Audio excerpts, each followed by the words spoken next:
नीलवर्ण आकाशात चमकते चांदणी, विजयरावांच्या हृदयाची मी रोहिणी. होम मिनिस्टरच्या कार्यक्रमासाठी सर्वजण झाले गोळा. अमोलरावांचं नाव घेते, ₹1,25,000 तोळा. इथे सगळ्या जणी जमलेल्या आहेत, त्या सगळ्या जणींचं स्वागत करूया आणि कोणाचं नाव जाहीर होतं या पैठणीच्या खेळात तेही बघूया. नाव आहे कांचन तलवारे. या आहे, नाव सांगा. माझं नाव कांचन कटक तलवारे, मिस्टरांचं नाव अमित. कुठे राहता तुम्ही? इथे सिद्धिविनायक कॉलनी. काय करतात मिस्टर? मिस्टर हॉटेल मॅनेजर आहे. बरं, आता बरं वाटतंय तुम्हाला नाव आलंय? हो, खूप छान वाटतंय. हो, बाकीच्यांचं आलं नाही म्हणून? नाही, माझं आलं म्हणून आलं आनंद वाटते. घ्या उखाणा, घ्या उखाणा. मटण बनवलं वाटून घाटून, अमितराव गेले रुसून, तर मीच खाल्लं चाटून पुसून. मला आता कळलं अमितराव का कॅन्टीनमध्ये जेवतात. बघूया कोण जिंकणार पैठणी. खेळ एकदम सोपा.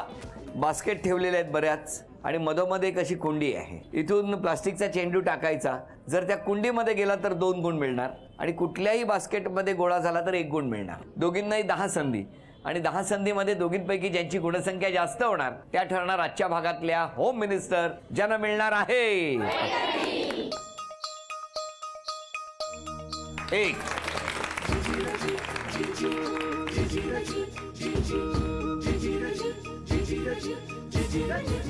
2,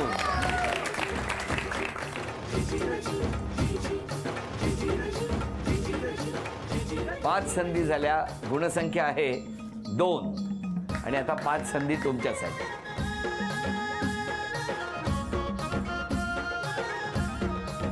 1, 2,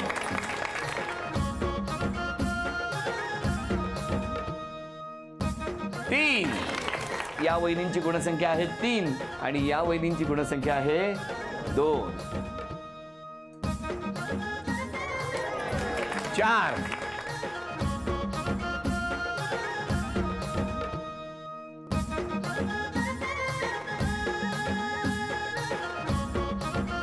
यांची गुणसंख्या आहे 4, तुमची गुणसंख्या आहे 2.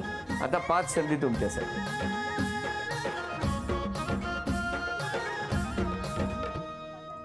3,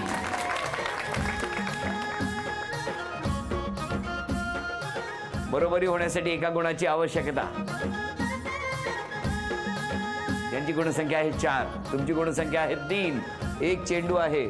बरोबरी झाली तर आणखी 5 संधी मिळणार आहेत दोघींनाही. बघूया काय होणार. अभिनंदन. बरं, पटापट सांगा काय आरोप करायचे आहेत आणि तुम्ही ह्यांची बाजू घ्यायची आणि त्यांचे आरोप खोडून काढायचे. कोण बोलतंय सगळ्यात आधी? द्या. ताईबद्दल बोलायचं म्हणजे ती शॉपिंग खूप जास्त करते, जे की जिजूंना बिलकुल आवडत नाही. तर 1 मिनिट, हा आरोप मान्य आहे?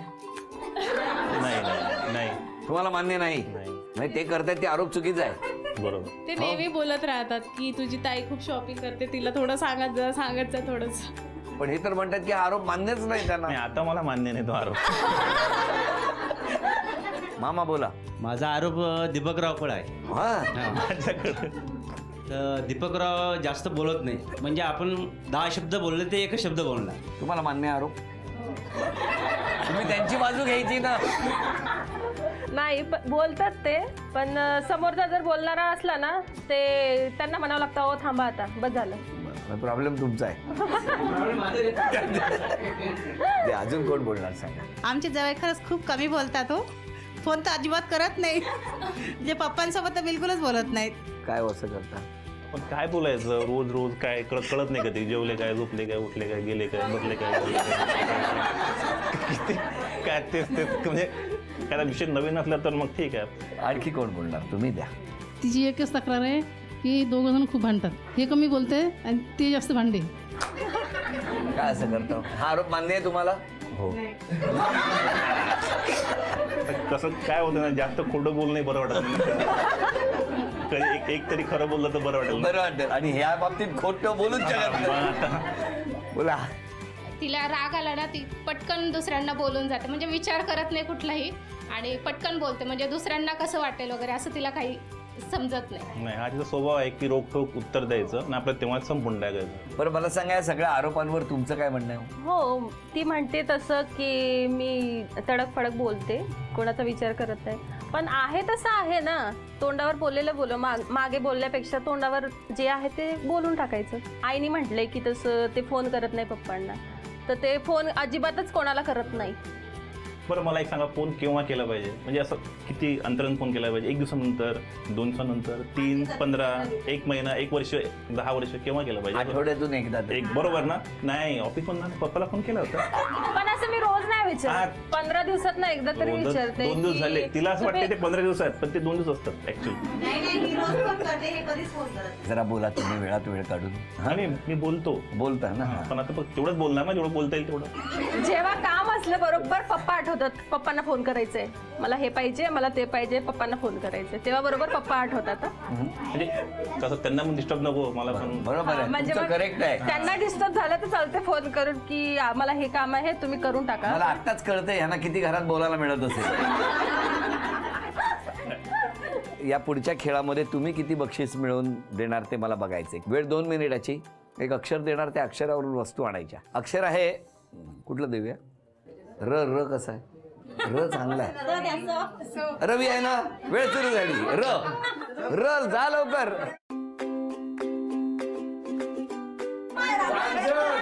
रांगोळी, रवा, गॅलरीमध्ये रांगोळी, गॅलरीमध्ये आहे, कूलर वरती. रबर. ते ड्रॉवर मध्ये मशीनच्या 30 सेकंद झाली, 1.5 मिनिट राहिलं. आणखी काय आहे? रिबिन आणा, रिबिन. रिंग. 1.5 मिनिट झालं, 1.5 मिनिट. हातामधली रिंग, हातामधली तुमच्या रिंग. हे पण रिंग ना. दीपक, राउटर आहे याच्या खाली बघा, दिवाण खाली. दिवाण खाली कॅरी बॅग मध्ये आहे. 10, 9. रेनकोट. दीपक, रेनकोट कपाटामध्ये आहे खाली. रिमोट. 8. रिमोट मशीनवर आहे. 7. कपाटामध्ये खाली आहे रेनकोट किट्टूचा. 5.